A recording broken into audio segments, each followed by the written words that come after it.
This week on NewsNight, we'll tell you how Pittsburgh is working to combat racism in our city and how groups are reacting to this change. Find out what President Trump's tax returns mean for the election and how the stress of the election is affecting people and their mental health. All this and more coming up on NewsNight.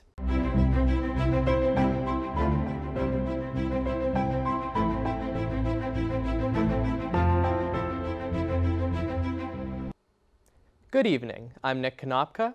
We begin tonight with an update on how China is working to reduce their carbon emissions. During last week's United Nations summit, President Xi Jinping of China announced that the country plans to achieve carbon neutrality by the year 2060. According to data from the Union of Concerned Scientists, China produces about 28% of the world's total CO2 emissions, the most out of any country. China is already a member of the 2015 Paris Accords, which aim to limit countries' reliance on fossil fuels. In regards to the accords, President Jinping stated, quote, "All countries must take decisive steps to honor this agreement," end quote. This statement could be interpreted as a criticism of the United States, which is the only country that has formally withdrawn from the agreement, despite several states setting their own standards. For carbon neutrality to be viable, China would potentially have to overhaul their entire manufacturing industry, which could have major international impacts. This country currently does not have any laws that force this pledge, but the president's move signals a larger international shift towards climate action. Friday, Supreme Court Justice Ruth Bader Ginsburg was laid in state at the U.S. Capitol in Washington, D.C. The ceremony marked many firsts, with Ginsburg being the first woman and first Jewish person to receive the honor. In the United States, this tradition dates back to 1852 with Senator Henry Clay, and since then only 33 individuals have followed. The late Supreme Court Justice is no stranger to breaking glass ceilings, with similar achievements being made in her career in law and education. Ginsburg successfully argued 5 cases in front of the Supreme Court prior to her appointment in 1993. Once she made it to the court, she remained a champion for women's rights until her death. Thousands made their way to the Capitol to pay their respects, including members of Congress, former office holders, and even the late Justice's personal trainer, who performed several push-ups in front of the casket. In honor of Ginsburg's contributions to equality, the women of the House and Senate lined the steps of the Capitol as the Justice's casket was departing. Ruth Bader Ginsburg was laid to rest yesterday in Arlington National Cemetery alongside her husband. Coming up after the break, we'll cover Pittsburgh's newest step towards stomping our controversy, and reporter Carlo Andreassi talks about President Trump's tax returns. We'll be right back.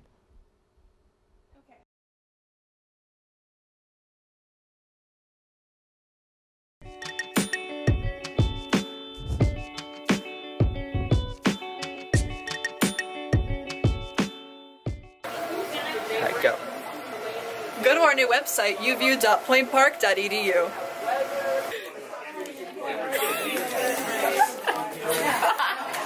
Go, go, go, go, go, go! Join UView and find your herd! Be like, join EOP. And 3, 2, join EOP! I was just saying, grab them now, or else I can... Yeah. Join On Point with Politics. 3, 2, 1. Join Pioneer Sideline. Loneliest number that you'll ever do.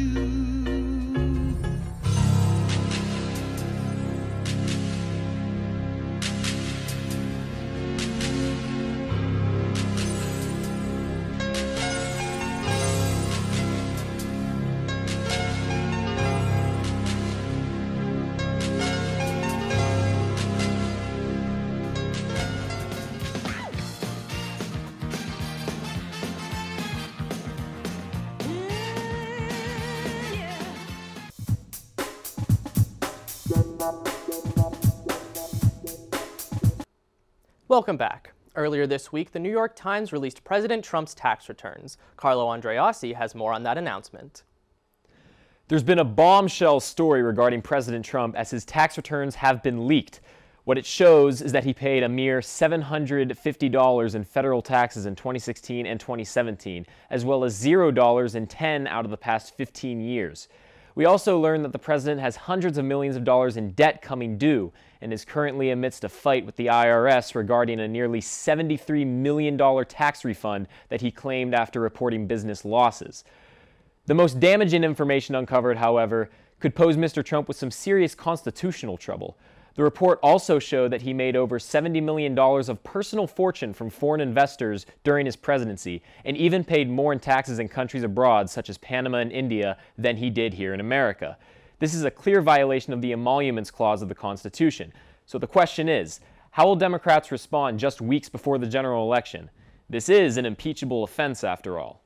Only time will tell. Last week, the Pittsburgh Art Commission voted unanimously to remove the statue of Christopher Columbus from Schenley Park. This 5-0 decision comes at the heels of national protests concerning the removal of statues of controversial figures.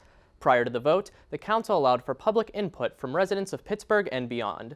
Of those who responded, 1,118 wanted to keep the statue, while 1,937 called for its removal.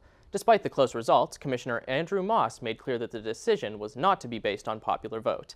The vote to remove the statue has received heavy pushback from the Italian Sons and Daughters of America, with the group's president, Basil Russo, stating at the meeting that the removal of the statue is, quote, an effort to erase the history of Italian Americans from the city of Pittsburgh, end quote. Following the meeting, Russo put out a statement saying that the ISDA is prepared to fight this issue in court if necessary. The statue's fate is now in the hands of Mayor Bill Peduto, who must make the final decision. After this break, how the election is affecting American citizens' mental health and your weekly weather forecast.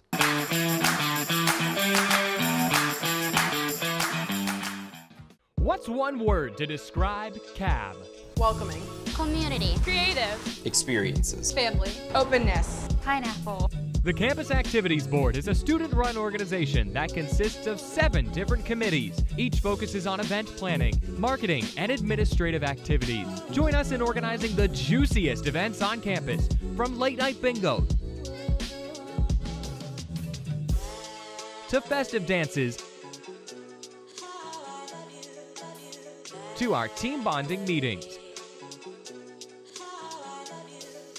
Follow us on Twitter and Instagram at Point Park Cap, or like us on Facebook at Campus Activities Board at Point Park University. Good evening and welcome to NewsNight. I'm Josh Troop alongside Jess Paterchak. Defending his decision to kick out 15 Cuban diplomats from the United States. Thanks, Allison. Fitness on Demand has returned to Point Park. Residents fear that Mount Agung will have a repeat of 1963's eruption. 2-star NFL quarterbacks made the headlines this week after wrapping up. Well, thank you so much for joining us this evening. That's your news tonight. For Nick Tomarello, I'm Alex Grubbs. Have a great night.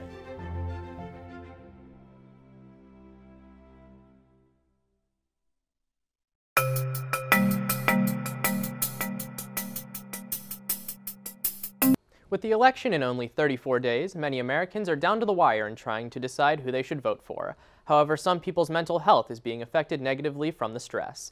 Claire Lindsay has more on that. There's no doubt that this year has brought us an abundance of things to cause us to worry. Whether it be the coronavirus pandemic, the blazing wildfires, or anything in between, our minds are always stressed about something. But there's one aspect of 2020 that professionals say is causing some individuals to develop a stress disorder. Much like in 2016, the 2020 election is affecting Americans in ways never before seen. It's called election stress disorder. It received its name from the couples therapist Dr. Steven Stolzny.